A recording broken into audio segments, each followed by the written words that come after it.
Hi everyone, my name is Jaclyn Paciaroni. I am a senior dietetics major at Clemson University, which is in South Carolina.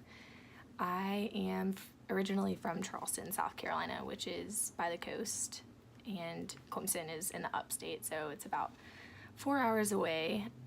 And a few of my interests and hobbies: I love music. I have a record player and a collection of about like 50 or 60 records. Those are my pride and joy. I also play guitar, and I love to go hiking. Clemson's an hour or so away from some really great hiking trails and mountain ranges, so me and my roommates like to go hiking a lot too, just to spend some time in nature and just exercise. So hiking and music are definitely my top two interests and hobbies.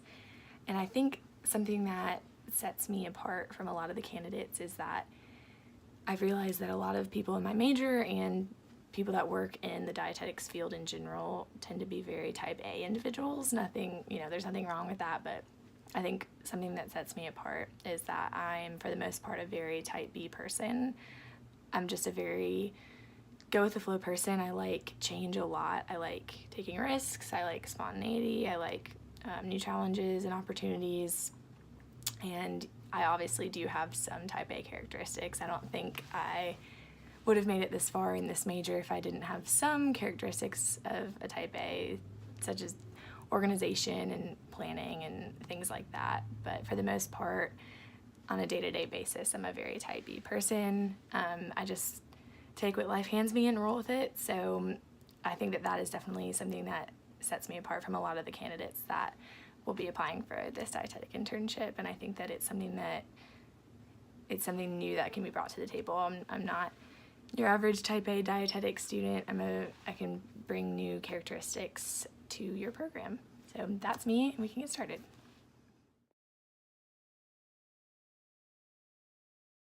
So I want to be a Tulane dietetic intern because as soon as I started researching these internships, Tulane popped out to me because of the emphasis in community nutrition. A lot of my experience and my passion for nutrition is within community nutrition. I interned for a food bank and worked a lot with my community back at home, and I just truly think that is where my focus and my passion is, and that's why y'all's program stuck out to me so much. After watching the video that y'all put together of all the different interns speaking about the program and just everything that it entailed, I truly think it's somewhere where I could fit in and shine, mainly because that I believe that that's where I'm meant to be, is within a community setting, which kind of leads into the next question. My expectations for the Tulane dietetic internship are just to further solidify that that's where I should be. I truly believe that all of us are meant to shine in a specific area of nutrition, and it's just us figuring out where that is. So I just hope from the dietetic internship at Tulane, that I can figure out where I'm meant to shine and where I'm meant to be in this field, as much as I believe that that's community nutrition. Whether that's, I need to figure out if that is outpatient dietetics, if that is working in a food bank, if that's at WIC, if wherever that looks like. I hope that Tulane can kind of focus my direction into where exactly I'm meant to be and where I'm meant to bring my passions. And what do I hope to obtain from the experience, honestly, is I've sat in a desk and in a classroom for the past 15 or so years, and that's been great, and you do learn certain things through textbooks and through learning in a classroom, but I am most excited to obtain hands-on experience and what it truly looks like to be a dietitian day to day.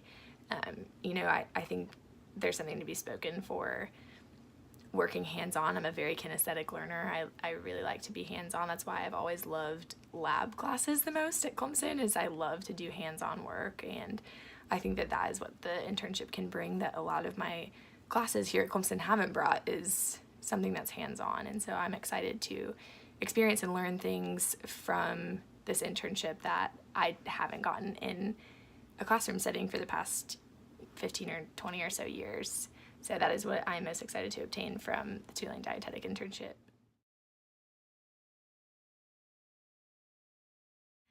I think the question, why do you want to be a dietitian, is such a loaded question. I think that so many things have shaped me choosing this career path, but what stands out to me of why I want to be a dietitian is everybody thinks that English is the universal language, but I believe that food is the universal language, and I think that food is something that every single person has in common. Every single living person on this planet is familiar with food, and I think that that is what makes this stand out so much to me, this career stand out so much to me. And the reason why I want to be a dietitian is to unify people, and that's specifically why I want to be a community-focused dietitian, is so I can bring people together, bring communities together, and unify people.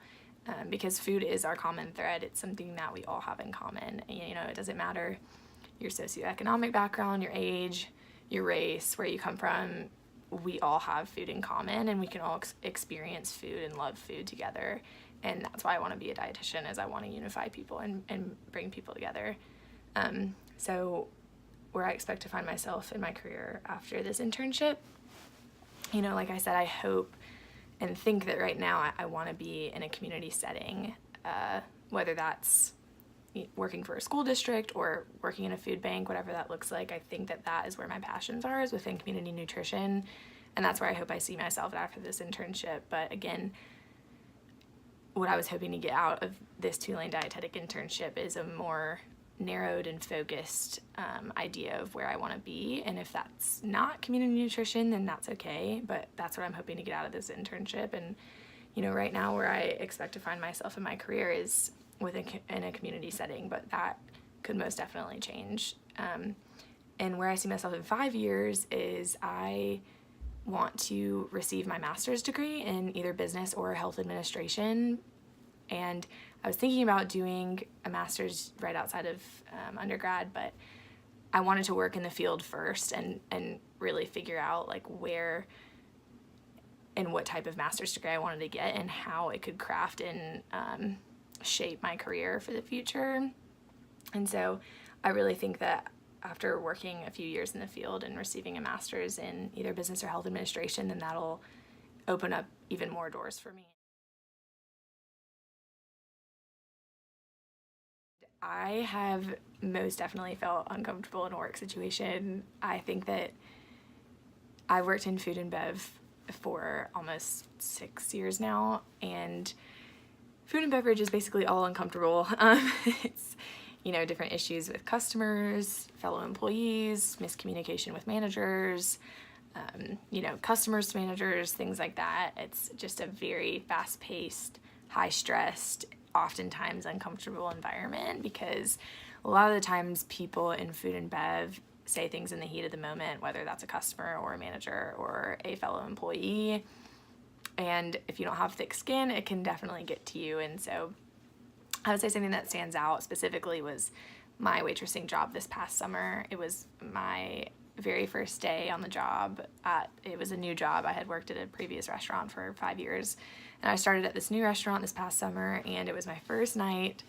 I rang in the appetizer a little bit too close to the table's entrees, and so the kitchen, it kind of pushed them all out at one time. And my manager was super unhappy with me, and she pulled me into the kitchen and basically screamed at me in front of the entire kitchen staff, in front of a lot of my fellow coworkers, and it was a super uncomfortable situation. I was super embarrassed, and it made me really uncomfortable knowing that all these fellow coworkers, that was their first impression of me. And the way that I handled it was, essentially she's my manager, she's my boss, she's an authority, and so all I could do was take her criticism, learn from it, move on, and become a better employee because of it. You could let it get to you and go into the bathroom and cry or take it personally, but like I said, people say things in the heat of the moment, especially in food and beverage when it's such a high-stress job, and you can't take it personally. They're just trying to help you, even if it does come across super uncomfortable and mean. But I would handle it the same way if it happened in an internship rotation, whether that was between me and a fellow intern or if it was between me and a preceptor. If it was between me and a preceptor, it would just be, again, respecting that authority, hearing both sides of it, working through it, moving past it, and being a better employee because of it. And that goes for a fellow coworker or fellow intern as well. It's, I've learned in college that you can't bottle things up and you can't be passive aggressive. If something is bothering you or if something makes you uncomfortable, you need to address it, work through it, and move on and be a better person or a better employee because of it. So that's how I would handle that situation in an internship rotation as well. So when I have a major exam around 3 days ahead of time, I pull up all of the PowerPoints because most of the classes here at Clemson, the professors teach from PowerPoints and we take notes as they're teaching from them. So I usually pull up all the PowerPoints and I rewrite my notes. Like I said earlier, I'm a very kinesthetic, hands-on learner, and so rewriting my notes helps me a lot to refresh everything that I had learned previously and just bring it back to the forefront of my mind. And then I most of the time go to the first floor of the library, which is the quietest floor. It's dead silent, and I just sit there with music in and I make Quizlets or flashcards, or I highlight in my textbook, again, like very hands-on things, just like flashcards and highlighting is how I learn best. And then usually the night before, I'll, go over the Quizlet a couple times or flashcards or skim through my notes. But I definitely have learned that studying a ton for 6 or 7 hours the night before and not getting enough sleep definitely does not help me in the long run. So I've learned that the night before, just to get a good night's sleep and just try not to stress about it and just wake up and have a really good breakfast and take the exam to the best of my ability. So that's how I prepare for most of my major exams.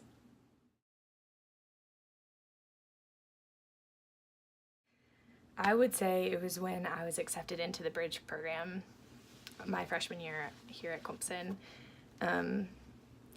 I felt like it was unfair because I was in the top 10% of my class. I came up from a very big high school. We had 1,000 kids in my graduating class. And so to be in the top 10% was huge. That was the top 100 people.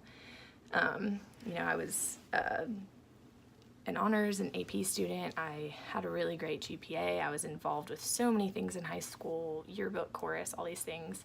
And I just really thought I was a shoo-in for Clemson. And I got accepted to the bridge program, which essentially is for your freshman year, you live off campus and you attend the technical college that's up here. And then if you meet a certain GPA requirement, you bridge over into regular Clemson. You receive the same degree as everybody else. It's just freshman year you are attending classes at a tech college instead of actually at Clemson. When I received the letter, it was actually on Valentine's Day, so about this time my senior year, and I remember the really big envelopes that said you're Tiger Town bound meant that you were going to Clemson, and then if you got a smaller envelope, it meant that you were bridge.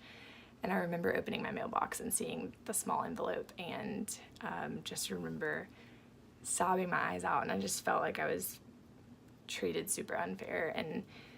And looking back at it, it's the best thing that happened to me. I met some of my best friends in bridge. I think it was an easier transition for me going from high school to college. I had this year of, I was off campus. I didn't have to do the whole dorm style living. It was a slower transition into university life, and I thought that was the best thing for me, but I didn't know that in the moment. And so how I handled it was I didn't handle it great at first. I appealed, which means you can write to Clemson and say why you think you should have been accepted. You can get letters of rec from different individuals to try to change Clemson's mind, essentially, and they denied my appeal. So I really didn't handle it well at first. I was pretty upset.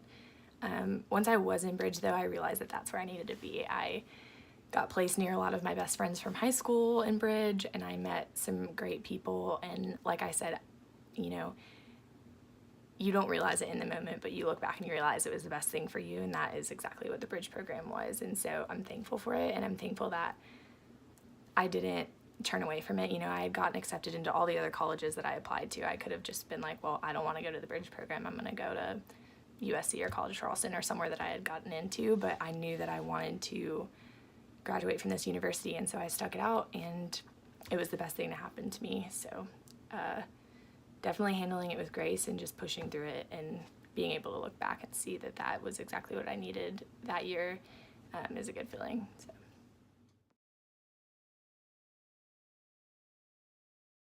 I think this is a hard question for me because my job as a waitress essentially is to be working on a lot of things at a time and getting them done efficiently, because you have to balance 10 tables and all of their requests and all of their wants and needs at one time, and you have to make sure that everybody's happy.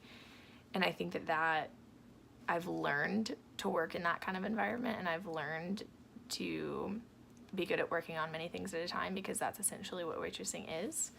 However, you know, getting results on just a few specific things I think is more rewarding, because I know that if I work on a few specific things at a time and I put 110% of my effort into that, then I know that I gave my all for it. Whereas if I work on a lot of different things at one time, I feel like I'm not giving my whole self to each and every one of those things, and that they're just getting bits and pieces of my effort.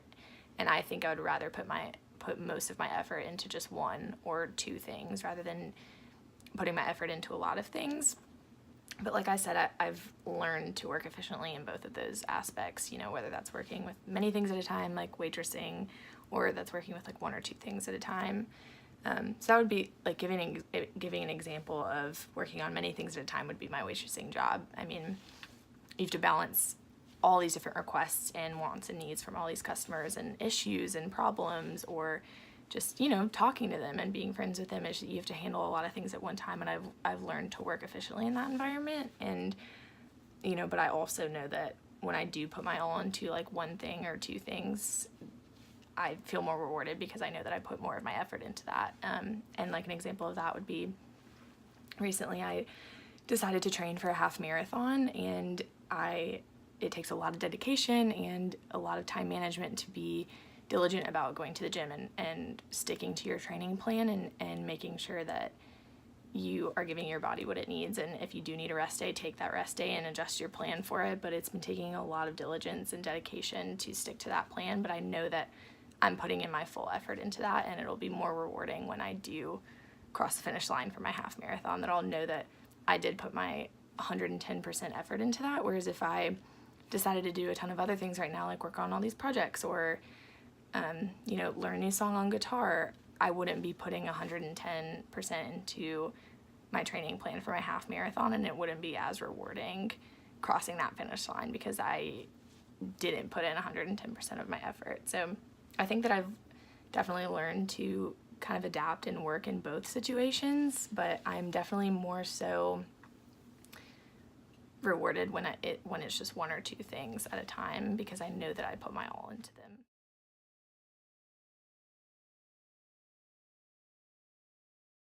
For me, this was a project in our medical nutrition therapy class last semester here at Clemson. We were assigned partners, we didn't get to pick partners, and we had to create an infographic poster essentially of a disease, and ours was fatty liver disease, but the poster basically had to give statistics and nutritional information and MNT on your specific disease. And me and my partner just did not see eye to eye on the visual aspect of it. You know, that was everything from color scheme to pictures we were going to use to the information that we were going to give on the poster. We just did not see eye to eye. We had opposite everything. She wanted to go an orange color scheme and I wanted to go a blue color scheme, and she wanted the pictures that I didn't think fit, and we just did not see eye to eye at all on the project ideas at all. And I think what I learned was that, you know, as much as my personality is wanting to take charge and to be a leader and to take control of it and think that my ideas are the best, I have to respect the fact that she probably thinks the same thing. And so we had to cooperate, and we ended up going with her color scheme, and we ended up going with my pictures, and then we kind of combined our information and what we thought the best statistics and bullet points were for the poster. And it just really showed me that, like, in life, you are not always going to work with people that see eye to eye with you. You're going to work with people who have very differing ideas and opinions. And my dad always told me, like, your opinion isn't right and it's not wrong, like, but it's your opinion. And so you just have to respect each other's opinions, respect each other's ideas, and cooperate. And that's exactly what we did. We had bits and pieces of each other's ideas, and we created one poster for that. And, you know, me wanting to lead and take control of it, like, I had to take a step back and realize that I'm not working on this project alone. This isn't just my poster. Someone else needs to be involved with it too. And the result of it, we ended up making an A on it, so it turned out great. And it just really showed me, like, when you are working with people who don't see eye to eye with you, you just work through it and you compromise, and that's what matters. And I mean, in the end, 2 heads are greater than 1, even though if you think that your mind is the best mind and the only, you know, your way or the highway, you're wrong in every way, shape, or form. Like, two heads are always greater than 1, and it's better to just cooperate and work with people, and you still get a great outcome and a great result. And that's what I saw in this scenario too with my project.